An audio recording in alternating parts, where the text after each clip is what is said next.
কুরবানি চলে আসলো। পারভিন নামের মেয়েটা কুরবানি করলো। আমরা কুরবানির দিন করলা দিয়ে মুরগির পা রান্না করে খেলাম। আমি আর আমার ছোট বোন শুয়ে আছি, মা কান্না করতেছিল। ওই দিন মনে মনে ভাবলাম এভাবে আর কয়দিন যাবে, চাকরিও করতে পারবো না, মাত্র নবম শ্রেণীতে। সিদ্ধান্ত নিলাম যা হওয়ার হয়েছে। আজকাল ভালো কথার কোনো দাম নাই, লোকটার কথাই মেনে নিব। কুরবানির দিন এক টুকরো মাংস কপালে জুটলো না। রাতের দিকে পারভিন মেয়েটা সামান্য আধা কেজির মতো কাঁচা মাংস দিল। ওরা রান্না করে রুটি বানিয়ে খাইতেছে, অথচ আমাদের এক বাটি রুটি মাংসও দিল না। দালাল ভাইয়ারা কুরবানির আগের দিন মাকে 5,000 টাকা বিকাশে দিল কুরবানির বাজার করার জন্য। কাঁচা মাংসটার দিন, অথচ আমাদের ঘরে কোনো মশলা নাই যে রান্না করব। আমার ছোট বোনটা বারবার ওদের ঘরে গেছে, সারাদিন ওদের রুমে ছিল একটু মাংস খাওয়ার জন্য, কিন্তু ওরা দিল না। পরে কাঁচা মাংসটা ওরা যেটা দিল, আমার বোন কয়েক টুকরো লবণ দিয়ে সিদ্ধ করে খেলো। বিশ্বাস করবেন কিনা জানি না, আমি যখন লিখতেছি আমার চোখ থেকে পানি পড়তেছে। সেদিন বাথরুমে গিয়ে অনেক কাঁদলাম। হয়তো আপনারা বলবেন আশেপাশে মানুষ ছিল না, মানুষ ছিল, কিন্তু হালিশহর হাউজিংয়ে সবাই সবার ফ্ল্যাটে থাকে, কেউ কারোর দিকে নজর দেয় না, রাখে না। পরের দিন আমার নানু আসলো গ্রাম থেকে। আমার নানুরা অনেক গরিব, মামা সিএনজি চালায়। তারপর নানুরা তো কুরবান করে না, সামান্য কিছু মাংস নিয়ে আসলো মানুষের দেওয়া। আমি আর আমার বোন পুরাটা খেলাম এক বসায়। অনেক ভেবেচিন্তে সিদ্ধান্ত নিলাম এভাবে আর না, অন্তত বোনটাকে তো খাওয়াতে হবে। সব ভেবেচিন্তে সিদ্ধান্ত নিলাম দেহ ব্যবসায়ী করব। কয়েকদিন বাদে স্কুলে গেলাম, যাওয়ার সময় লোকটাকে দেখলাম। উনি বলল চল না, টাকা বাড়াই দিব।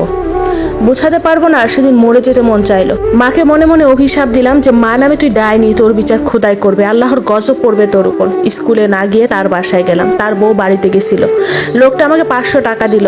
লোকটা ওষুধ এনে দিল আর বলল আসিস মাঝে মাঝে। এখান থেকে শুরু হলো আমার দেহ ব্যবসা। আপনারা হয়তো আমাকে খারাপ ভাববেন, কিন্তু আমি নিরুপায় ছিলাম। কি করব বলুন তো? ওই বয়সে মাথায় কোনো কাজই করেনি। বাসায় গিয়ে মাকে বললাম, মা তুই মরতে পারস না, তোর জন্য আমাদের জীবনটা শেষ, তাবিজ করনি তো তোর ওপর গজব পড়বে। মা আমাকে ভাতের খুন্তি দিয়ে মারলো। ভাতের খুন্তি, ঘর ঝাড়ু, চিরুনি, এগুলি দিয়ে মা আমায় সবসময়ই মারতো, গজব পড়বে তার উপর। বার্ষিক পরীক্ষা আসলো, পরীক্ষা দিলাম। আমি শুধু লোকটার সাথে এগুলো করতাম, আর কারোর সাথে না। তার মাধ্যমে পরিচিত হলো তার গ্যারেজের মালিকের সাথে। তিনি বন্দরের অফিসার ছিলেন। সে জীবনে বহুত উপকার করছে আমার। লোকটা আমাকে 1,000 2,000 করে করে দিত। আর এদিকে ওই লোকটা বাড়িতে চলে গেল, আর আসলো না। আমার ওনার মালিকের সাথে সম্পর্ক ছিল, যা পৃথিবীতে এখন পর্যন্ত আমরা 3টা মানুষ ছাড়া কেউ জানে না। আমার 2টা মানুষের সাথেই শারীরিক সম্পর্ক ছিল, আর আমার জীবনে তারাই ছিল। অফিসারের মাধ্যমে পরিচয় হলো ওনার এক বন্ধুর সাথে। এদের সাথেই চলতাম, আর তারা আমাকে যা টাকা দিত তা দিয়ে আমি ভালোই চলতাম। বাসায় বলতাম স্কুল থেকে টাকা দিছে, হ্যান ত্যান হাবি যাবি। আর এদিকে পারভিনও আমার সাথে ভালো ব্যবহার করতে লাগলো। মাকে দালাল ভাইয়ারা টাকা দেওয়া বন্ধ করে দিল, কারণ মা সারাদিন ওদের কাছ থেকে টাকা চাইতো। ওরা বলতো আপনি মহিলা মানুষ, এত টাকা কি করেন?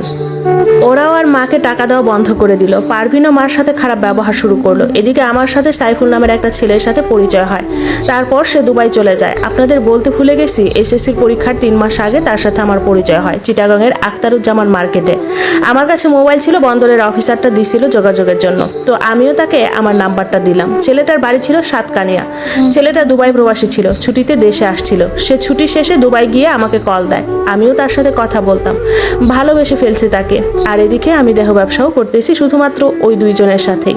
মা কি করলো, ঘরের সব কিছু এই বয়সে আমার মাথার উপর উঠাই দিল। আমি পাগল পাগল হয়ে যেতাম। ঘর ভাড়া, ডিশ, বাজার খরচ, আবার তাবিজ করণির খরচ। সময় অতি বহমান, সময় চলে যাইতেছে আপন নিয়মে, আর আমার জীবন যুদ্ধ চলছে। এর মধ্যে আমার জীবনে ভালোবাসা উকি দেয়, এবং আমি সেই ভালোবাসাতে ধরাও দিই। সাইফুল আমাকে সবসময় বিদেশ থেকে ফোন দিত, কথা হতো সারা রাত জেগে লুকিয়ে লুকিয়ে। সাইফুলের সাথে আমার কথা চলছে ফোনে, এদিকে আমার মনে হতো ও আমাকে খুব করে চাইছে। বাসায় জানালাম, সে বিয়ের প্রস্তাব দিল। তার বোন ভাই মিলে আসলো, আমাকে দেখলো, পছন্দ হলো। আমার মুখ দেখে 1,000 টাকা দিল। ও বিদেশ থাকবে, মোবাইলে বিয়ে হবে, কাবিন করে 2 পরিবারের সামনে। আমি রাজি হই না, এভাবে কিভাবে বিয়ে? ও বলল 2 বছর পর উঠাই নেবে, এইচএসসি পরীক্ষার পর। এদিকে সম্পত্তির ভেজালও শেষ হবে। অবশেষে বিয়ে করব বলে সিদ্ধান্ত নিলাম। 2017 সালের 31শে মার্চ সাইফুলদের বাড়িতে গেলাম আমরা। অনেক শখ ছিল বিয়ে নিয়ে, খুব সুন্দর করে বউ সাজবো, হলো না। আর সেদিন খুব কেঁদেছি। ওদের বাড়িতে 5 লাখ টাকা কাবিনে বিয়ে হলো আমার। ওর মা একজোড়া কানের দুল দিল আমাকে স্বর্ণের। বিয়ে পড়ানোর শেষে মা বলল চল। ওরা সবাই খুব জোর করতেছিল থাকার জন্য আমাকে, শুধুমাত্র পায়ে পড়া বাকি ছিল। শেষে আমি থাকলাম। মা আমাকে ওদের সামনে যা তা বললো, এমনকি পারভিনও বলল। আমি তারপরেও থাকলাম।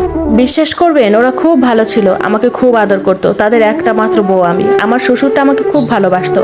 আমি মোবাইল নিয়ে যাইনি ওদের বাড়িতে। সাইফুল ওর বোনের নাম্বারে কল দিত। আমি লজ্জায় কথা বলতাম না, খুব লজ্জা লাগতো। 2 রাত কাটার পর একদিন রাতেও কল দিল। আমি ওর মায়ের পাশে শুয়ে আছি। রাত 3টা বাজে তখন। ওর মা আমাকে ডেকে দিল, তারপর বলল বারান্দায় যাও। আমি গেলাম আর কথা বলতে লাগলাম। আমার সেই কি লজ্জা! আমার এখনো লজ্জা লাগছে সেই দিনের কথা মনে করে। 7 দিন ছিলাম সেই বাড়িতে। আর এদিকে আমার মা আর পারভিন কল দিয়ে আমাকে যা তা বলতো। এই 7 দিন আমি জান্নাতে ছিলাম। আমাকে সবাই খুব আদর করতো, ভালোবাসতো। সুখ আসলে জীবনে নেই। 7 দিন পর বাড়িতে গেলাম, মা খুব মারলো আর পারভিন খুব বাজে কথা বলল। আমি নাকি বেটা পেয়ে সব ভুলে গেছি। আমার মোবাইল ভেঙে ফেললো মা। সাইফুলের সাথে যোগাযোগ শেষ। ও মার মোবাইলে কল দিত সারাদিন। এদিকে পারভিন একদিন নাম্বার নিয়ে কথা বলল। আমার মার পারভিন সারাদিন বলতো টাকা চাইতে। আমি চাইতাম না। পারভিন সবসময় উল্টাপাল্টা বুঝাইতো আমার নামে, সেই সাথে ওর জামাইও। আমার মনে আছে বিয়ের পরে আমাকে 5,000 টাকা পাঠালো। আমার রিজিকে তার একটা টাকাও পড়েনি। 5,000 টাকা পাঠানোর পর মা নিয়ে নিল। তারপর আমাকে নাকি সাইফুলের মা তাবিজ করছে যাতে ওদের দিকে মন যায়, সেটা কাটানোর জন্য ওই টাকাটা নিয়ে গেল। এদিকে সাইফুলের সাথে আমার সম্পর্ক ফাটল ধরলো। সবাই খুশি, আমি খারাপ, দেহ ব্যবসা করি, ধরা খাইছি, আরো অনেক কিছু বলতো। সাইফুলের সাথে পারভিনের বোনের সব সময় কথা হতো। তার জন্য নাকি মোবাইলও পাঠাইছে। সাইফুল আমাকে টাকা দিত না, এই জন্য বাসা অনেক সমস্যা। বাসায় মা আমাকে সারাদিন মারতো, শুধু মুখে দাগ করে দিত চিমড় দিয়ে, নখ দিয়ে আছড়িয়ে। আমি কখনো তার গায়ে হাত তুলিনি। আল্লাহর গজব পড়বে যে আমার এত বড় ক্ষতি করছে। আল্লাহ আছে, খুব বেশি দূরে না। আমাকে কলেজে ভর্তি করাবে না মা, অথচ তিনি আমাকে একটা টাকাও দেয় না, আমাকে খাওয়ায়ও না। পারভিনও মানা করছে, তারপরে আমি ভর্তি হলাম। আমাকে ভর্তি করাই দিল বন্দরের অফিসারটা। আর এদিকে সাইফুলের সাথে পারভিন তালাক নেওয়ার জন্য পাগল হয়ে গেল আমার। অবশেষে সেপ্টেম্বরের 18 তারিখ তালাক হলো মোবাইলে। আমি সেদিন মরে যেতে চাইছিলাম, বেঁচে থাকার কোনো ইচ্ছাই ছিল না। যাই হোক, আরো অনেক কাহিনী হয়ে গেছে আমার জীবনে। দিন চলতে লাগলো আমার এভাবেই। এলাকায়ও থাকতে পারছিলাম না। শেষে বাসা বদলাইলাম।